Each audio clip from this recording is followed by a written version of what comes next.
Welcome to TaylorKitchen. I am really excited today. As you can tell, we're not in the TaylorKitchen. We are at the Estoria Estate in gorgeous Auburn, Indiana. And I have with me Kara Bishop, who is the founder and CEO of Gen V. And this is Kara's family home. She's going to tell us a little bit more about that. So I hope you'll follow along. We're going to make some yummy food. We're going to see more of the property as we go about this day. And if you haven't yet, please take a moment to subscribe to our YouTube channel. Click that bell icon below so you can get all the latest from us, including everything that we are going to shoot here today at Estoria. So Estoria, I love the beauty of this place. I love the old world charm of this place. So why don't you tell us a little bit more about this? So Estoria was a passion project for my parents, Daryl and Brenda Doden. We grew up in Butler, Indiana, which is about 30 minutes from here, little tiny small dot in the Indiana map. But we went to church and to school in Auburn, and my parents decided most of our life was here, so they decided to explore the Auburn landscape and see what could be. So they found this property in early 80s, about 1981, 82, and started dreaming about what our family home could look like. My parents both came from very hospitable homes. They had people in their homes all the time. They had family dinners all the time. Sunday dinner was a family rite of passage for us. We would spend all day at the table, sitting and chatting over amazing food that my mother would cook. And they built this home with the idea that it would hold the entertainment and the memories and the hospitality of our family. So we started breaking ground in 1984.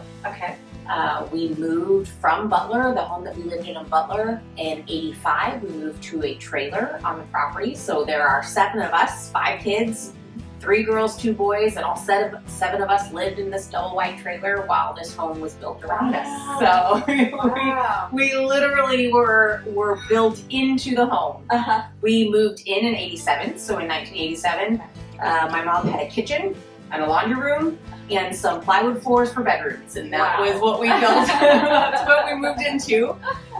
So we had to be up and out of the home at 7:30 in the morning and put our mattresses up to the side and cover them with plastic so that everybody could keep working around us. So it really is a labor of love. So I have grown up in this home, and we've spent a lot of time engaging around food and around family and around fun. And the home was loosely complete in 1996. So it was a little over a 10-year process to build the home. It's gone through several iterations of remodeling over the course of time. In 2003, we started, Brenda and Daryl started a remodel project that had the idea of a retreat center in mind. So how do we take this from a family home and from a family setting into more of a retreat setting? So some of the buildings you'll see today are built with that in mind. And some of the spaces you'll see are built with that in mind. And then in 2018, we did another round of remodel with the idea of turning it into an event center. So we are finishing up. We just finished the last, you're going to be in that space. The sweet shop is the last piece of that puzzle. You'll be in that later today, and we finished that up this year, 2023. So we are launching as a venue, an event and retreat center in 2024. We will be open to the public. And it's gorgeous, folks. You've got to check it out. There will be links to the information, location, website, everything for Estoria. If you want to plan an event in Indiana, in northern Indiana, this is your spot. It is so beautiful, and you'll be able to see that as we progress throughout our day. So Kara, I am making, just because this looks so Italian to me, there's a lot of Italian inspiration going on in your home. So I have a very simple garlicky lemon mushroom pasta. It comes together so quickly. Would you like to help me prepare this I would love dish? to, yes. Okay. So I have some mushrooms in here, and what I've done is just dry saute them. That's kind of like I've my never favorite seen way. Dry saute before. That is new to me. It brings out so much flavor in these that I think it's just an absolutely great way to cook mushrooms, because it's going to intensify the flavor. And once these mushrooms are cooked down to perfection, you're going to add a little bit of salt, and pepper and some olive oil. It's going to help to bring everything together. So how long do you let them dry, saute until you add the olive oil? Up to about 20 minutes, actually. Okay. If you've got a really low heat and they're just being very nice and condensing like that, up to 20 minutes. And then I have fresh pasta. So if you want to just drop the pasta into that pan, Okay. I'll give that to you. Thank you. Mm.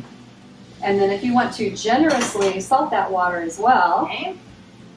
Is there such a thing as too generously salting? Probably not. They always say your pasta water should taste like the ocean. Okay, so, well, if that's the case, then we're going to go one more. There we go. All in. All right. So once these come down, what I'm going to do is add some garlic, and I'm going to add some lemon zest and lemon juice. And this is going to be super flavorful, and we finish it all up with just a little pat of butter. Are you okay with some heat? I love heat. Okay, all right. So heat. then we have this Aleppo chili flake. I love to add this in. I think it's a little milder of a heat than typical, the regular chili flake that we might use. It's got more of a smoky flavor and a florally flavor too. So it's a really good addition to give tons of flavor with a little bit of a spice kick. It won't be too overwhelming for those that are not into super spicy foods. How are you at grating and zesting?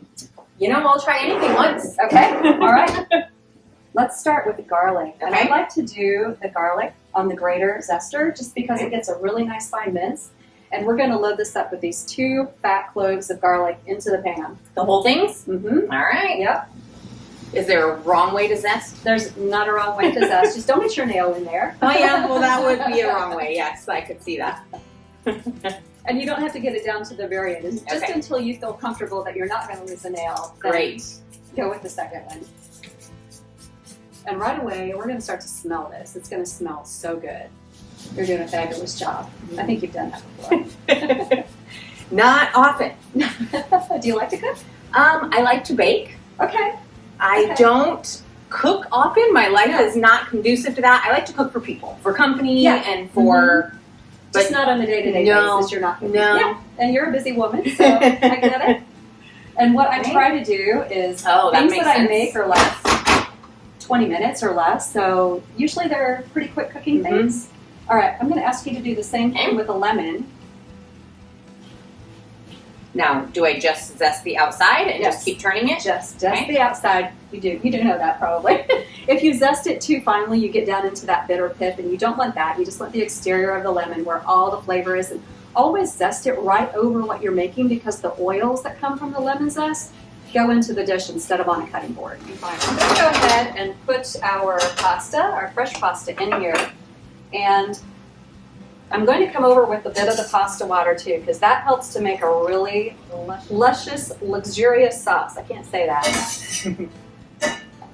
Okay, and if you want to take those tongs and start giving that a toss, I'm going to squeeze the juice out of this lemon into our pasta. Did I get you? No, you didn't. Oh, that one did. Sorry about that. All right, and this Fiesta Resistance brings everything together. Some really good butter. Butter makes everything better. It does. And I'm going to put just a knob, and if you can kind of incorporate that all into... Did you grow up eating a lot of pasta? It was always a family staple, yes. Okay. All right, that's looking awesome. And I'm just going to tear in some fresh basil. I'm not even going to chop this up. It can bruise basil if you use a knife. Italians would probably flog you if you used a knife on basil. I did not know that. They definitely should not show up in my kitchen very often. No, I have done that too. But whoa, that smells so good. Smell delicious. And we will have extra basil if we want extra basil for our plating. I think it will be phenomenal. And I think we're going to need a little bit more salt in that. Okay. That is looking pretty darn delicious. And it smells good. Would you agree? It does. It smells amazing. Okay. Are you up for a little taste test? I am. Okay. Oh, and I'm the worst at the twirl. All right. So you might get a messy plate here, That's but okay. I hope it's a good tasting plate anyway. Okay, All right. here you go. Let me know what you think. Okay. Honest opinion, as long as it's good. Oh my word. You like it? That's amazing. I'm glad you like it. Wow. Good, good. We have a success. All right. That's really impressive. And how long did it That's take it? So to put no together? time. Yeah, no time. So very easy. So if you want Right? something on a weeknight because you don't have a lot of time to cook, Right. 20 minutes will get this dish for you. That's With fresh amazing. pasta. Yeah. Okay. Yeah. All right. All right. It's delicious. Okay. Thumbs up. We're going to move on to the next segment of our episode. I'm really excited to share a quick, easy Italian dessert with you in one of the most adorable spots in the estate.